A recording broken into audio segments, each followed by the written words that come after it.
प्रेम करतात आणखी सोपं सांगू का लक्षात येईल सायासे करीसे पंचदिननिसी नदीसी नवजसी कोण्या गुणे यानं वर्णी या अभंगात प्रश्न केलाय समाजाला लोकांना प्रश्न केलाय माझ्या देवात तुला काय चुकीचं दिसतं त्याच्यावर तू प्रेम करत नाही तुझ्या संसारात काय चांगलं आहे की त्याच्यासाठी तू रात्रंदिवस धडपड करतो first ship second ship last ship ओटी अरे दिवसातून 4 कीर्तन पुरत नाहीत भेटायला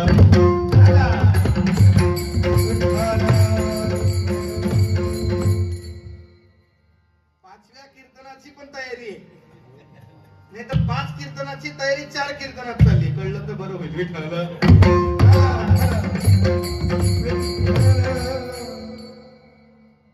विनोदाचा भाग सोडून द्या पण भगवान ज्ञानोबा आहेत त्या गोपिकेची अवस्था सांगतात अवस्था काय झालं तिच्यामध्ये आत जैसे ते उमटले वरी जे आत अंतरीचे धावे स्वभावे बाहेरी जी ज्याच्या आत ती त्याची जात जे ज्याच्या आत ती त्याची जात एक व्यक्ती मेडिकल मध्ये गेला आणि जोरात ओरडायला लागला कुत्र्याचे बिस्किट आहेत का त्यांनी सांगितलं खाता की बांधून देऊ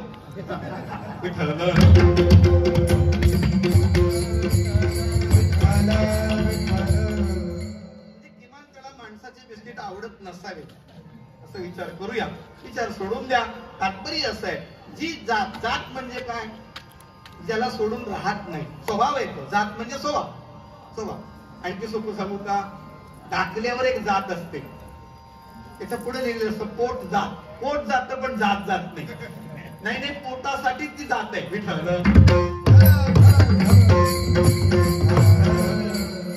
पण साधूची एकच जात ऐसी कळवळ्याची साधूची देवाची आणि भक्ताची एकच जात कळवळ्याची जी जात आहे त्या जातीचा विचार करतो आणि ती त्या जातीला त्या यातीला प्राप्त झाली तिला भगवंताविषयी प्रेम उत्पन्न झालं भगवंताविषयी जो लळा आहे तो जायला तयार नाही थोडे वेगळ्या वशी सांगून भगवंताने तिला आपल्यात रंगवून टाकले असं म्हणता येईल आपणही रंगलो आपण संसारात रंगलो नाही कळलं तर रंगेल झालो म्हणता येईल अजून पुढे एक टिंब काढून सांगू का रगेल झालो विठ्ठल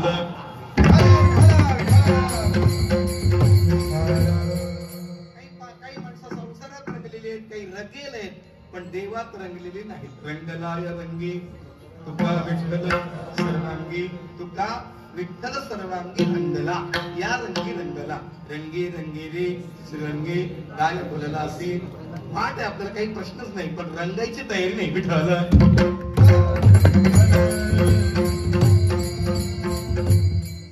दोन पद्धतीने दृष्टांत सांगून पुढे चलतो लक्षात येईल काय रंग आहे भगवान श्रीकृष्णाने भागवतामध्ये रुक्मिणीला प्रश्न केला भागवताच्या 60व्या अध्यायामध्ये हा प्रश्न आहे देव म्हणतात रुक्मिणी तुझ्या स्वयंवरात किती सुंदर सुंदर राजकुमार शूरवीर आले होते एकापेक्षा एक बलवान त्यांचं राज्य मोठं ताकदीने मोठे स्वभावाने पण चांगले होते तू त्या सगळ्यांना सोडलं आणि मलाच निवडलं हे बरोबर नाही केलं बरं मला निवडून काय फायदा झाला माझ्या आई बापाचा पत्ता नाही कोणी वसुदेव देवकीचं म्हणतं कोणी नंद यशोदेचं म्हणतं बरं जन्माला आल्यापासून मी पळतोय मथुरेच्या कारागृहातून गोकुळातून वृंदावनातून मथुरेतून द्वारकेत आणि द्वारकेचा राणा पांडवाला चाललं ते तिसरं म्हणले माझा रंग पण काळा आहे मी किती काळा आहे म्हणले ठाईचा चिकाळा अनादि बहु काळा वेदा नाही चाळा लावी लावी माये तसंच पहिलेच प्रेम भक्ती अनुसरले काळ्या रूपासी पाचा सहित लया तिथ झाले बाई येवो प्रेम भक्ती अनुसरले काळ्या रूपासी यानं बरायचं चर्चित नाही मी काळा आहे ठीक तिसरी गोष्ट म्हणले मी जिथून पळतोय माझ्या आई वडिलाचा पत्ता नाही माझा रंग काळा आहे तू माझी निवड केली मी एक सांगू म्हणाले अजूनही वेळ गेलेली नाही तुझी इच्छा असेल तर मी तुला उद्या घटस्फोट यायला तयार आहे त्यापैकी कोणी आवडत असेल तर तू त्याच्याशी लग्न कर नातवंड झाल्यावर विचारले बरं विठ्ठल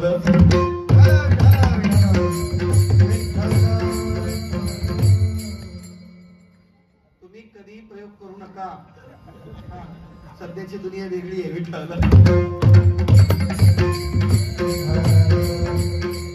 एवढं पाठ करा ठेविली म्हणते दुरुस्ती करूच नका विठ्ठल.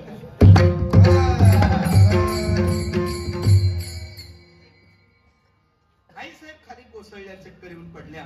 भगवंताने अलगद उचललं, पलंगावर नेलं, पाणी शिंपडलं, हाताच्या पंख्याने वाहा केला. आईने नमस्कार केला. रुक्मिणी साहेबांनी भगवंताला सांगितलं, भगवान पुन्हा असं स्वप्नातही बोलू नका, स्वप्नातही असं बोलू नका, विचारू नका. मी तुमची का निवड केली सांगते म्हणाले. तुम्ही पहिला प्रश्न केलाय की माझ्या आई बापाचा पत्ता नाही. कोणी वसुदेव देवकीचं म्हणतं, कोणी नंद बाबाचं म्हणतं, कोणी यशोदे मातेचं म्हणतं.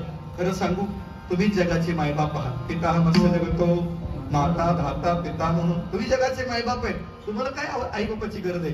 स्वयंभू शंभरादित्य पुष्कराक्षो महास्वना अनादिनदनो धाता विधाता धातुरुत्तम. तुम्ही स्वयंभू, आमचा आत्ताच विषय झाला, स्वयंभू आहे.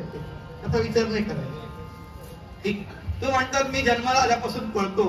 देवा तुम्ही पळत नाही, जग पळतंय. तुम्ही स्थिर आहात. तुझं विण काही स्थिर नाही. आई तुम्ही स्थिर आहे, बाकी सगळं पळतो.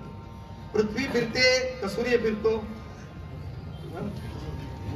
काय फिरतोय? पृथ्वी फिरते.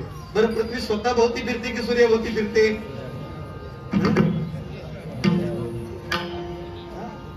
दोघांच्या भोवती फिरते. वा, काय नाव तुझं?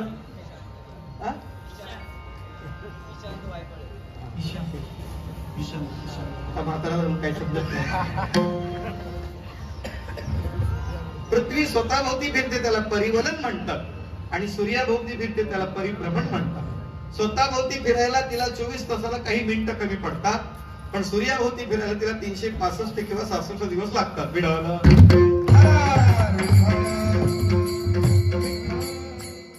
आणि गंमत अशी आहे, पृथ्वी स्वतः भोवती फिरते, स्वतः भोवती फिरता फिरता सूर्याभोवती फिरते, आणि पृथ्वीवरचे लोक पण फिरतात. कळलं तर बरं होईल. विठ्ठल.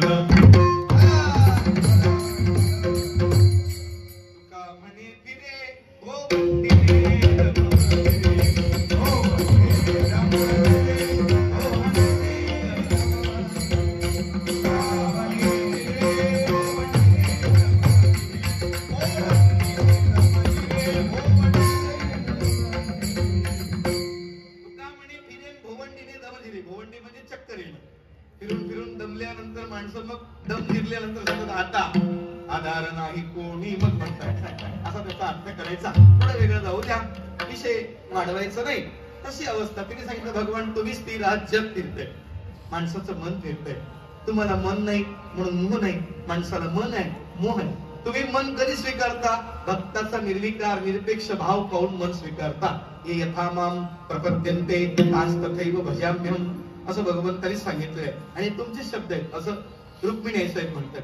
पुन्हा प्रश्न केला, तुम्ही म्हणता मी काळा आहे, तर खरं सांगू भगवान तुमचा रंग ज्याला लागतो त्याला दुसऱ्याचा रंग लागत नाही. तुझा संग झाल्यावर मी घरा कैसी जाऊ विठाला.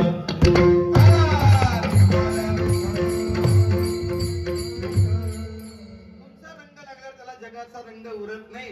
जगाचा रंग सरड्यासारखा आहे, नवे नवे बेगडासारखा आहे. तो उतरणार आहे, बदलणार आहे. तुमचा रंग बदलत नाही. तुमचा रंग परमनंट आहे. माणसं सफेद कपड्यावरचा डाग बघतात का कपडे बघतात? बरं माणूस बघतात का माणसाचा डाग बघतात? कळलं विठ्ठल. डागाकडे दुर्लक्ष करा, माणसाकडे तरी बघा. त्याला एक संधी द्या, तू बदलू शकतो, सुधारू शकतोस. आणि हाच विचार पूर्वी साधू संतांनी केला, आणि अगदी शहाणकर बाबापर्यंत, सावळाराव बाबांपर्यंत या महात्म्याने केला. म्हणून बऱ्यांचे डाग धुतले गेले. कळलं तर बरोबर. काही अजून डाग घेऊन फिरतात. विठ्ठल.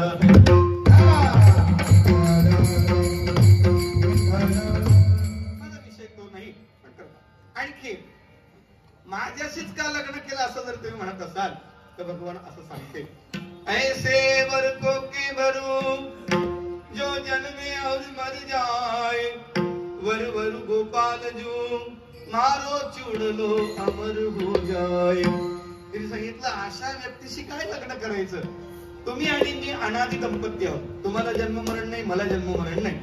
तुमच्या ऐवजी माझं लग्न जर शिशुपालाशी झालं असतं तर शिशुपाल मरण पावला असता आणि मला वैधव्य आलं असतं, मला वैधव्य नको म्हणून मी तुमच्याशी लग्न केलं. बुद्धीचे वैभव अन्य नाही तुझे, एका पिशी राजे सकळ सिद्धे, हरिबुद्धी जपे कोण दुर्लभ, वाचेशी सुलभ रामकृष्ण. हेच उत्तर आहे विठ्ठल.